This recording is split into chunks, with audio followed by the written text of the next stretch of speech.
Hello' guys, কি খবৰ আপোনালোকৰ? আশা ৰাখিছোঁ সকলোৱে ভালে কুশলে আছে। বজালীত সাহিত্য সভা চাবলৈ বাৰু কোনে কোনে গৈছিল কমেণ্ট কৰি নিশ্চয় জনাব। আমিও গৈছিলোঁ সন্ধিয়া সময়ত সাহিত্য সভা চাবলৈ। অজস্ৰ মানুহ হৈছিল, কিন্তু যিহেতু পথাৰত হৈছে একেবাৰে আহল বহল ঠাইত, সেইকাৰণে মানুহ হ'লেও মানে মানুহখিনি বহুত হোৱা যেন নালাগে আৰু মানুহখিনি, যিহেতু বহুত আহল বহল ঠাই, চাৰিওপিনে মানুহবিলাক ঘূৰি আছে। আমাৰো ঘূৰি ঘূৰি ঘূৰি একেবাৰে ভাগৰ লাগি গৈছে। বিশেষ চাবলৈ তেনেকুৱা একো নাই।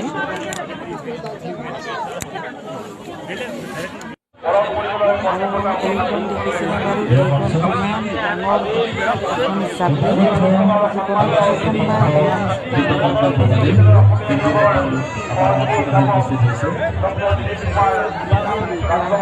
কেতিয়াও দেখা নাই, সৰু জাপিহে দেখিছোঁ।